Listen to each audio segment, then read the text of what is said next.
Bonjour, bonjour, chers Africains et le reste du monde. Aujourd'hui, je vais vraiment faire l'acte 2 de ce que j'avais dit auparavant sur la demande d'asile. Je vais me baser sur la loi appelée le Dublin. C'est une loi dont l'idée a été mise en avance par l'ex-président français, le voyou de tous les présidents des 28 pays européens appelé Nicolas Sarkozy. Oui, c'est un voyou, un salopard, un psychopathe, oui, qui avait mis cette loi en œuvre pour ne pas que la France puisse accueillir assez d'immigrés sur son territoire, en corrompant les pays suivants, la Grèce, l'Italie et l'Espagne, parce que c'est de là-bas que viennent beaucoup d'immigrés pour pouvoir atterrir sur le sol européen en fait. Donc cette loi a été votée par les 28 pays de l'Union européenne. Cette loi consiste à faire quoi? C'est une loi qu'ils ont mis en place pour pouvoir demander l'asile dans le pays où tu atterriras quand tu viendras en Europe, où tu mettras tes premiers pieds sur le sol européen. J'explique. Par exemple, avant de venir en Europe, tu demandes le visa. Tu pars dans quelle ambassade pour demander le visa?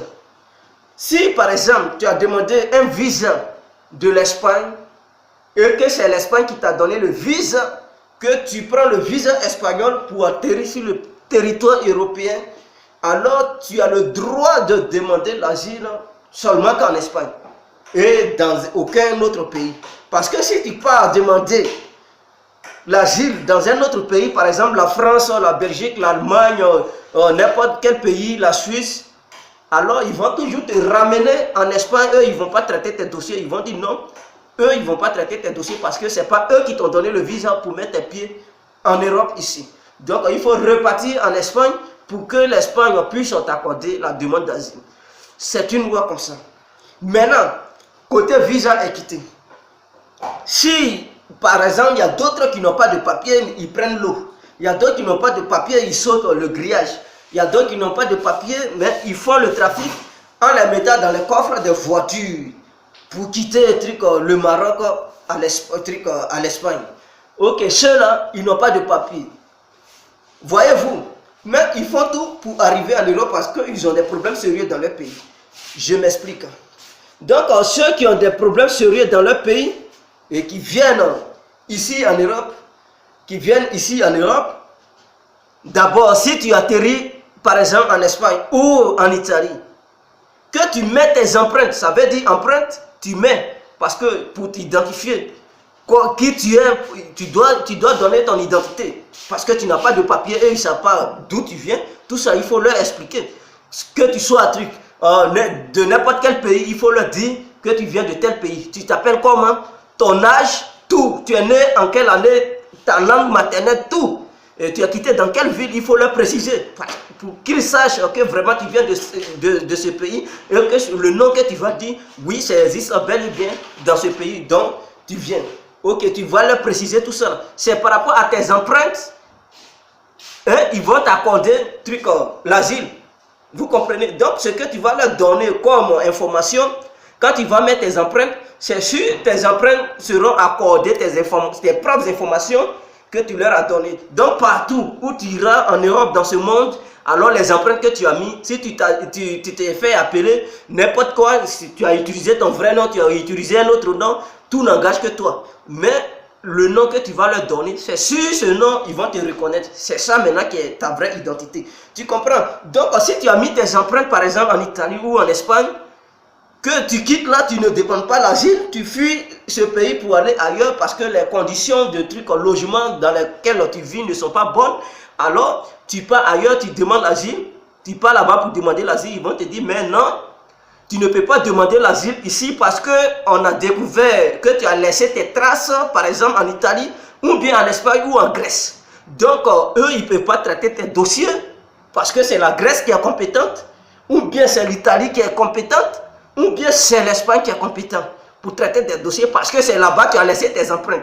Alors, si tu n'envisages pas de demander asile dans ce pays, tu ne veux pas vivre dans ce pays, que tu rentres, que ce soit par l'eau ou grillage, si ce pays te demande de mettre tes empreintes sur leur territoire, refuse catégoriquement.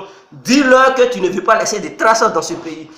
Ils vont te dire, bon, si tu ne veux pas laisser de traces dans leur pays, il faut partir. Tu pars, le pays qui te convient, où tu as envie de rester, tu pars là-bas, que ça soit ce pays qui soit le premier pays là où tu vas demander l'asile. Voilà comment il faut faire. Parce qu'il ne faut pas laisser d'empreinte dans n'importe quel pays que tu n'envisages pas de rester. Parce que si tu laisses d'empreinte, alors tu es condamné. N'importe où tu iras, ils vont te refuser l'asile. Ils vont te dire, va dans ce pays là où tu as laissé tes empreintes. Vous avez compris. Donc, ceux qui ne connaissent pas le chemin, qui disent, non, je m'en vais, ne laissez pas d'empreinte. Si tu sais que tu ne vas pas rester dans ce pays, tu aimerais aller devant dans un autre pays là où tu te sentiras en liberté et bien vivre, alors ne laisse pas tes empreintes dans un autre pays où tu n'envisages pas de rester. Là où tu envisages de rester, c'est là-bas il faut mettre tes empreintes. Si même la police te met la pression là-dessus, dans le premier pays, dis-leur que non, tu ne mets pas tes empreintes. Ok?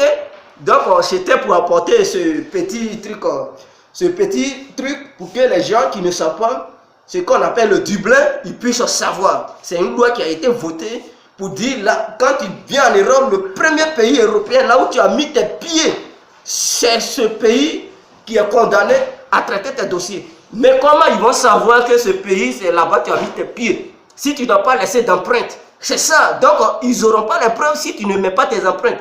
Alors, si tu mets tes empreintes, ça veut dire que tu es condamné. Ils sauront bel et bien que c'est dans ce pays que tu as été. Donc, c'est ce pays qui est condamné. Fais tes dossiers. Alors, si tu ne laisses pas d'empreinte, que c'est chez eux. Même aussi, il faut dépasser l'Italie jusqu'à aller en Suède, en Finlande, en Norvège, en Irlande, en Islande. Vous comprenez? Si c'est là-bas, tu laisses tes premières empreintes, ça veut dire que c'est eux qui sont condamnés à traiter tes dossiers. Ils ne vont pas te refouler dans n'importe quel pays. Vous me comprenez? Donc, c'était pour apporter ce petit truc, cette petite idée de façon générale pour que chaque citoyen africain et le reste du monde puisse comprendre, puisse savoir ce qu'on appelle le Dublin. Oui, on ne débarque pas ici parce qu'il faut débarquer sans connaître les règles de l'Europe. Donc, voici les règles de l'Europe. Vive l'Afrique, vive le reste du monde. Ciao, c'était bien compris. Si vous voulez comprendre, comprenez. Si vous ne voulez pas comprendre, ne comprenez pas. Ciao.